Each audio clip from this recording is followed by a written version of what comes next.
సాధారణంగా ప్రతిరోజు శివాలయానికి వెళ్తే ఎంతో పుణ్యం. రోజు శివాలయానికి వెళ్ళి శివారాధన చేయడం మనం చూస్తూనే ఉన్నాం. నిత్యం శివాలయానికి వెళ్ళాలని చాలామంది అనుకుంటారు. కానీ ఆ రాష్ట్రంలోని శివాలయానికి రోజు వెళ్ళడం కుదరదు.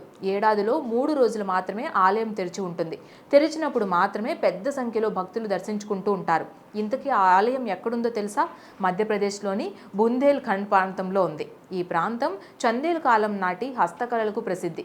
ఈ ప్రాంతంలోనూ ఖజురహో ఆలయంతో పాటుగా రెహ్లీ సూర్య దేవాలయం, పాలీలోని హజారియా శివాలయం కూడా ఉన్నాయి.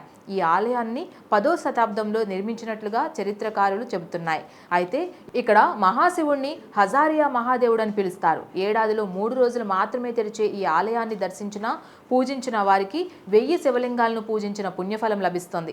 శివరాత్రి, శ్రావణ సోమవారం, కార్తీక పౌర్ణమి రోజులో మాత్రమే ఈ ఆలయాన్ని భక్తుల కోసం తెరుస్తారు. ఈ ఆలయంలోని గర్భగుడిలో 1008 శివలింగాలుంటాయి. ఈ కారణంగానే ఈ ఆలయాన్ని హజారియా మహాదేవ ఆలయం అని పిలుస్తారు.